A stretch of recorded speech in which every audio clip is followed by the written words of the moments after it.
war.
Ships are sinking. Men are dying. It is September 1939. While German panzer divisions race toward Warsaw, the German Navy, powerful, efficient, its morale high, prepares for a greater, more decisive struggle, the Battle of the Atlantic. Hitler's admirals know that command of the sea means the death of Great Britain and victory in Europe. They also know if the stronger Royal Navy bars the way on the surface, victory may be won in the depths. At the outbreak of war, they begin expanding their U-boat fleet by as much as 1,000% a month. Germany's ablest scientists and technicians concentrate on perfecting the submarine, multiplying its range and deadliness. For fascism to survive, it must kill. The time has come. And Hitler hurls his U-boats into the Atlantic to ravage and destroy. The elite of the Nazi Navy, its best commanders, its most highly trained crews, man the submarines. To them falls the crucial mission of isolating Great Britain, of severing the arteries that feed her. If enough of England's ships are sunk, the issue will not be in doubt. England starves, Europe dies. As war begins, England expands her now hopelessly inadequate merchant marine. In addition, hundreds of escort vessels are desperately needed to protect the cargo ships. For months to come, they will be pitifully few.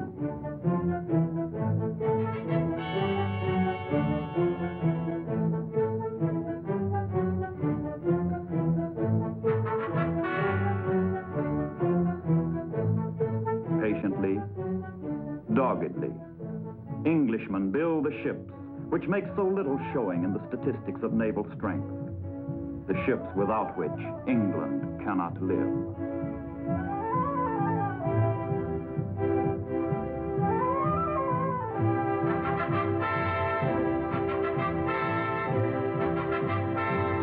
Canada's men and material enlist in the cause of decency and survival. Canada is quick to act with all her means. Precious goods from her farms and arsenals are loaded aboard ancient, poorly armed merchant ships.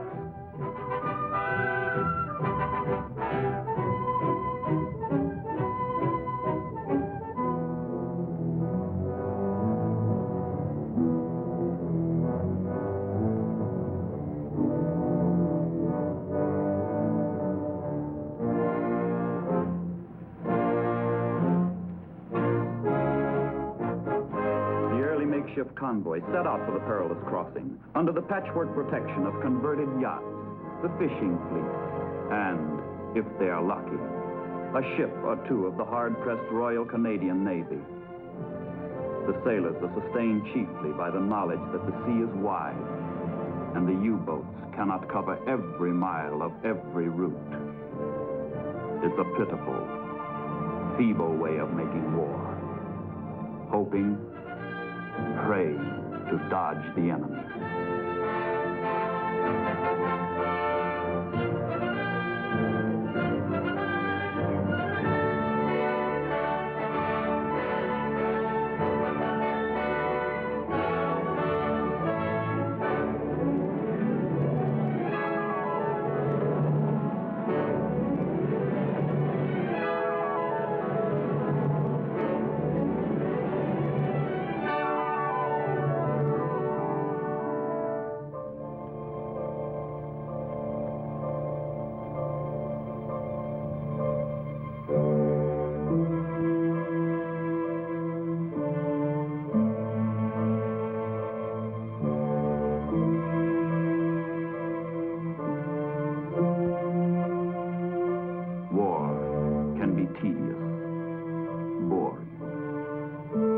of monotonous routine become almost unbearable for sailors who live under the constant threat of an enemy attack.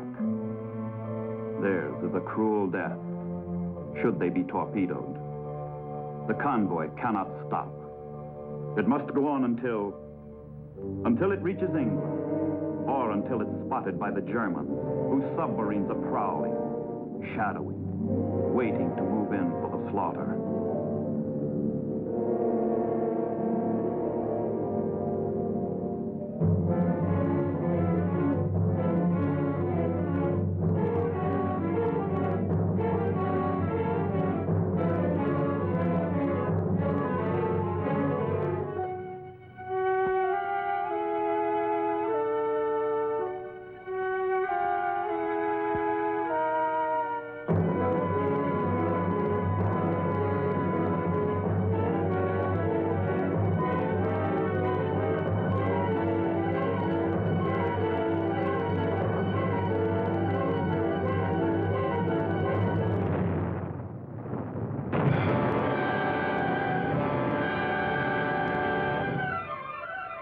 Feeble escorts fight back, but are seldom effective.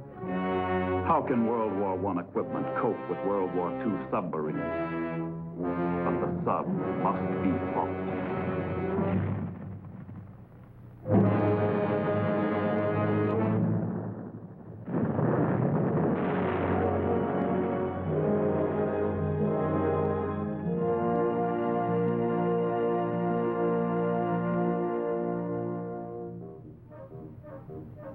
If the war at sea is deadly, the war on land seems phony. The Sitzkrieg is on, fought with propaganda balloons and leaflets, slogans and serenades.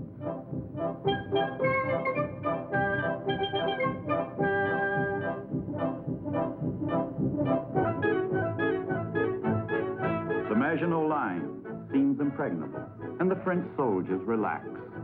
But the Germans are not dancing. Their strength is building. Their plans are laid. Hitler's finger is on the trigger.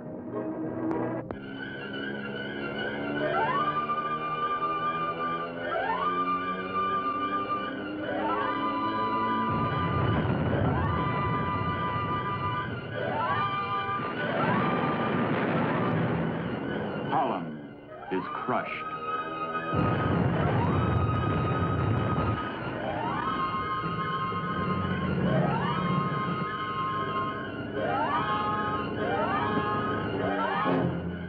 Belgium is smashed.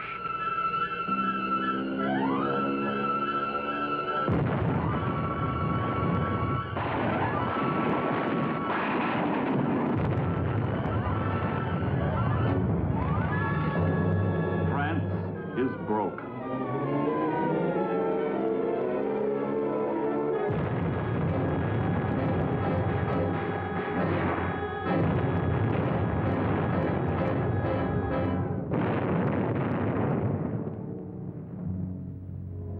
Dunkirk.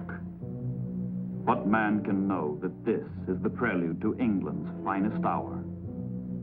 Britain's sea power rescues Britain's army, but at a cost of abandoning all its equipment and all its stores. The British stand stripped of their armor, their weapons struck from their hands.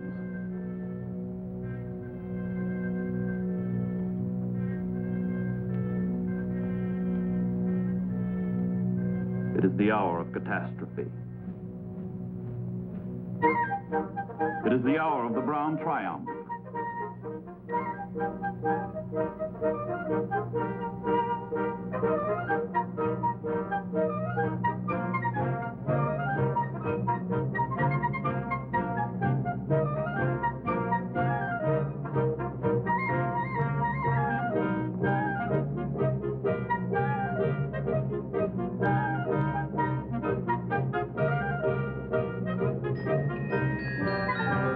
The path of glory leads to the forest of Compiègne.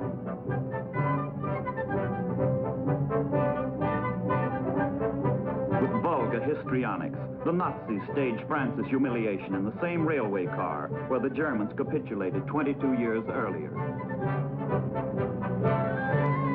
The French surrender, and it is Hitler's turn to dance.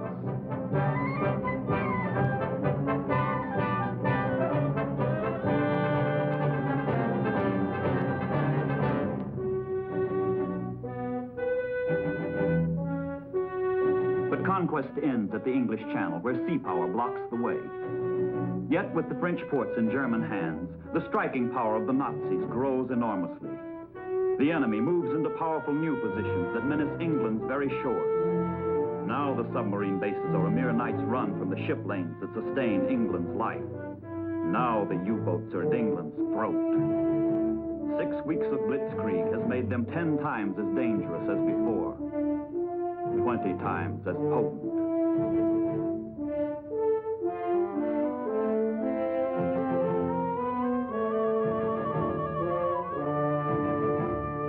And from newly acquired air bases on England's threshold comes something new to warfare, new to history. An attempt to pound a world power into submission by bombardment from the sky. Coolly and brilliantly, the English organized their defenses, meeting the new menace with new methods. But the Nazi squadrons come over around the clock.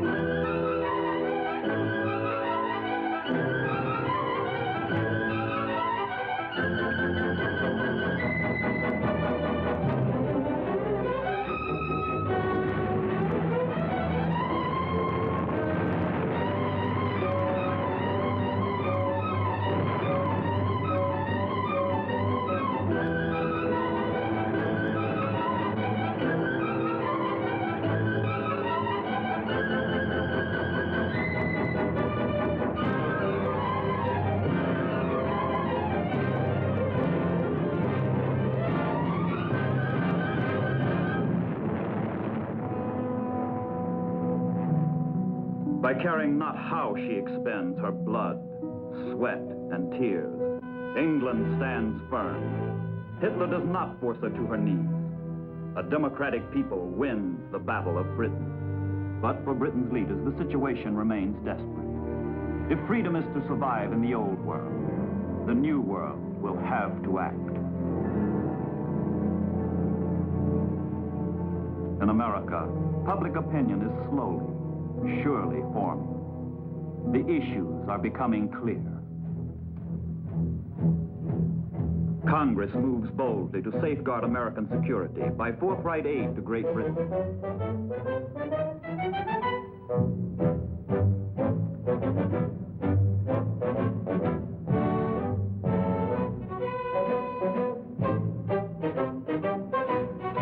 The British Navy needs destroyers, needs them badly.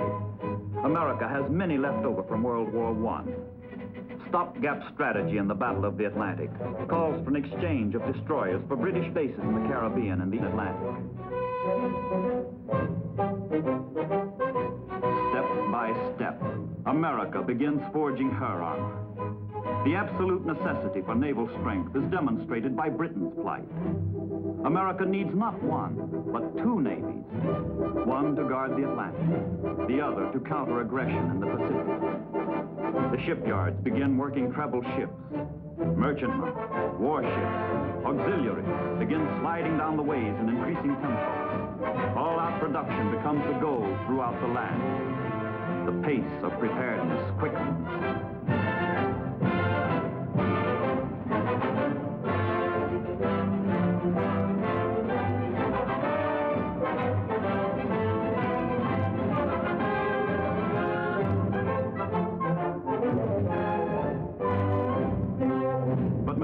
By themselves are no longer enough.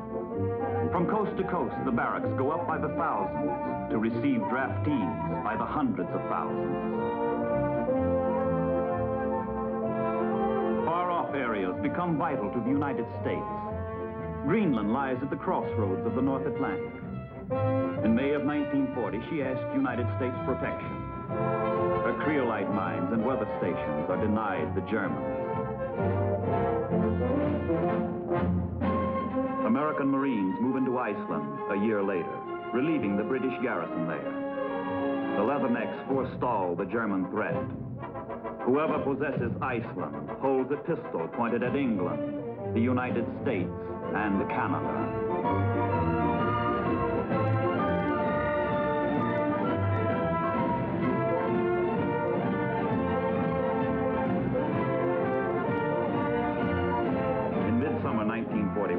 Churchill and Roosevelt meet off Newfoundland to proclaim the Atlantic Charter. The four freedoms. Freedom of speech and of worship, from want and from fear. But these are the realities that support the ideals. The ships, the men, the supplies on which all depends. The ships plod along the North Atlantic convoy routes at dangerously sluggish speed, their pace regulated by the slowest merchantman in the convoy. And the slower the convoy, the easier it falls into the trap of roving U-boats.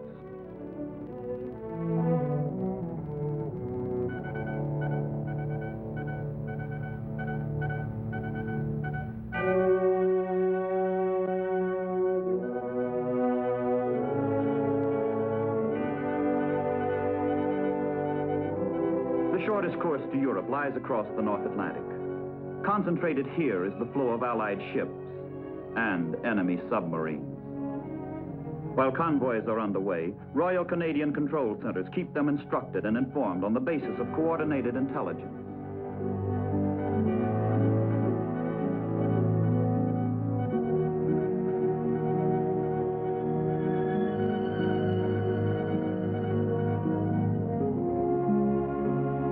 At sea, protection is weak, the menace grave.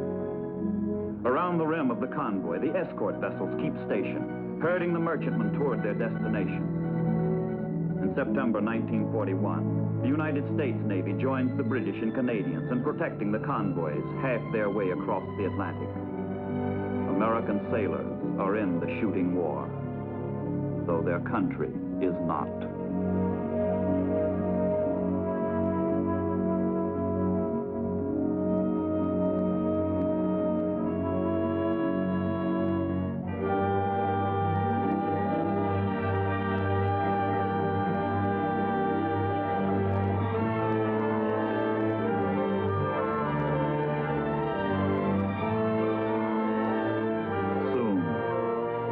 Too soon, a lone U-boat spots the convoy.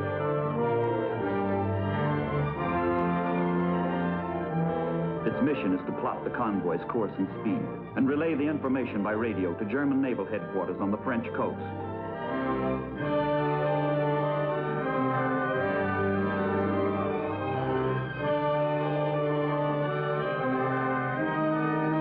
Admiral Dönitz, the genius of German submarine warfare, orders his submarines out for the kill.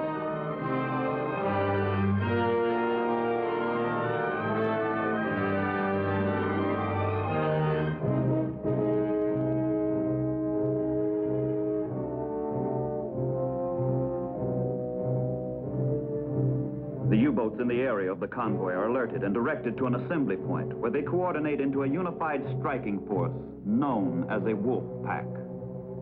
The pack rendezvous for the attack.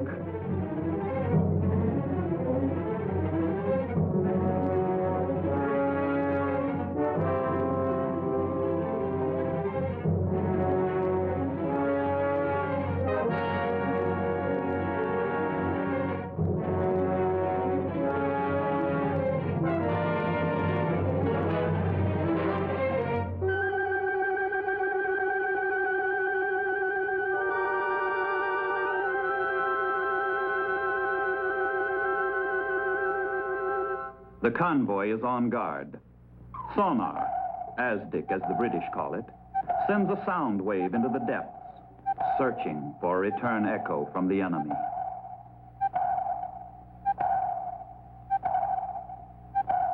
All hands on all ships are alerted in these dangerous waters, where sinkings are routine.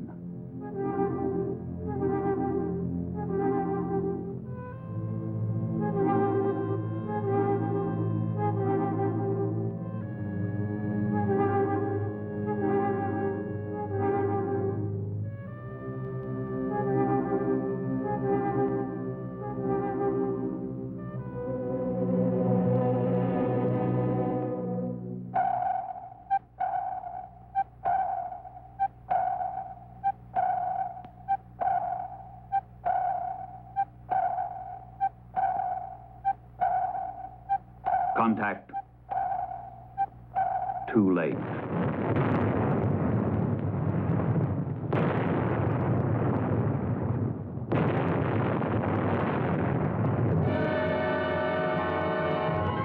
Man your battle stations.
The battle is over.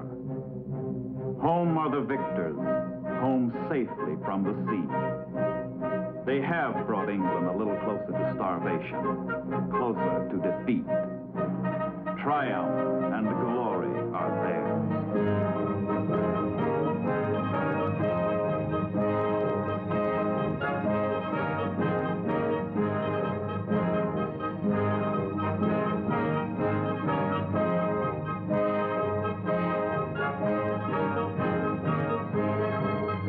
Outstanding heroes are flown to their capital, Berlin, for further celebration.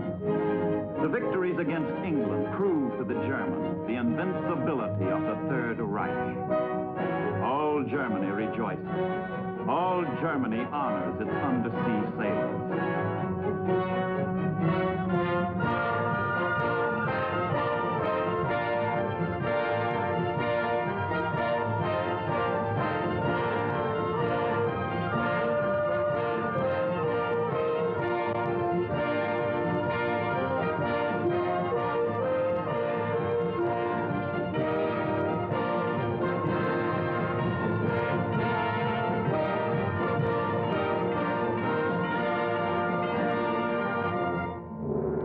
Death and destruction are the cause of the celebrations. Even before the United States enters the war, the bottom of the Atlantic is a formidable cemetery of Allied ships. But there are no tombstones in the sea, only the drifting remnants of disaster.